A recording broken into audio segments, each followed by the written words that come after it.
एक गांव में एक साहूकार के 7 बेटे और एक बेटी थी। सातों भाई और बहन में बहुत प्यार था। करवा चौथ के दिन सेठानी ने सातों बहुओं और बेटी के साथ करवा चौथ का व्रत रखा।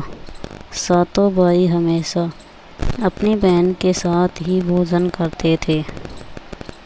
उस दिन भी भाइयों ने बहन को खाने के लिए बोला तो बहन बोली, मेरा आज करवा चौथ का व्रत है, इसलिए चांद उगेगा तब ही खाना खाऊंगी। भाइयों ने सोचा कि बहन भूखी रहेगी, इसलिए एक भाई ने दिया लिया और एक भाई चलनी लेकर पहाड़ी पर चढ़ गया। दिया जलाकर चलनी से ढक कर कहा कि बहन चांद उगाया है, अर्घ देकर खाना खा लो। बहन ने भाभियों से कहा कि भाभी चांद देख लो। भाभी बोली कि भाई जी, ये चांद तो आपके लिए हुआ है, आप ही देख लो, हमारा चांद तो देर रात को उगेगा। बहन भाइयों के साथ खाना खाने बैठ गई। भोजन का पहला कौर खाने लगी तो उसमें बाल आ गया। दूसरा कौर खाने लगी तो उसमें कंकर आ गया। तीसरा कौर खाने लगी तो ससुराल से बुलावा आ गया कि बेटा बहुत बीमार है, बहू को जल्दी भेजो। माँ ने बेटी के कपड़े निकलवाने के लिए 3 बार बक्सा खोला तो तीनों बार ही सफ़ेद कपड़े हाथ में आए। लड़की सफ़ेद कपड़े ही पहनकर ससुराल के लिए रवाना होने लगी। माँ ने सोने का एक सिक्का उसकी साड़ी के पल्लू में बांध दिया और कहा, रास्ते में सबके पैर छूते हुए जाना और जो अमर सुहाग का आशीर्वाद दे उसे यह सिक्का देकर पल्लू में गांठ बांध देना। रास्ते में बहुत लोगों ने आशीष दी पर अमर सुहाग का आशीर्वाद किसी ने भी नहीं लिया।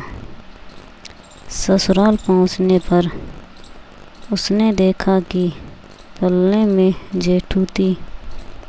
जेठ की लड़की झूल रही थी। उसके पैर छूने लगी तो वह बोली, सीली हो सपूती हो, 7 पूत की माँ हो।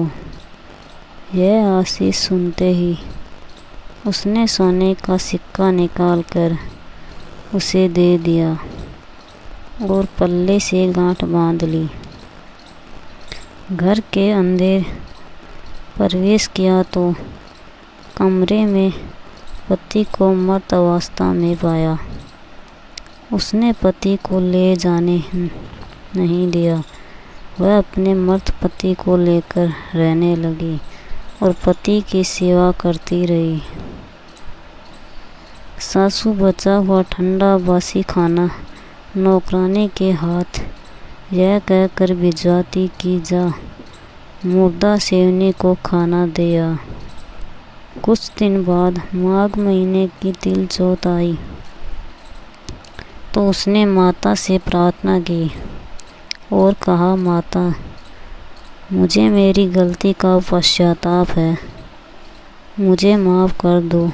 हे चौथ माता, मेरा सुहाग मुझे लौटा दो, मेरे पति को जीवित कर दो। माता ने कहा, ये मेरे हाथ में नहीं। वैशाख की चौथ माता तुम्हारा सुहाग लौटाएगी। वैशाख की चौथ पर उसने फिर प्रार्थना की तो माता ने कहा, भादुड़ी चौथ माता तुम्हारा सुहाग तुम्हें देगी। भादुड़ी चौथ माता से प्रार्थना करने पर उन्होंने कहा, सबसे बड़ी कार्तिक माता चौथ माता की नाराज़गी के कारण तुम्हारे साथ यह हो रहा है। उन्हें प्रसन्न करने पर ही तुम्हें जो चाहिए वह मिलेगा। कार्तिक महीने में चौथ माता स्वर्ग से उतरी तो गुस्से में उससे कहने लगी, भाइयों की बहन करवा ले, दिन में चांद उगावनी करवा ले, व्रत बांधनी करवा ले। उसने चौथ माता के पैर पकड़ लिए और विलाप करने लगी, हे चौथ माता, मैं ना समझती इसलिए मुझसे भूल हुई। मुझे इतना बड़ा दंड मत दो। आप जग की माता हैं, सबकी इच्छा पूरी करने वाली हैं। मेरी बिगड़ी बनाओ माँ, मेरा सुहाग लौटा दो, मेरे पति को जीवित कर दो।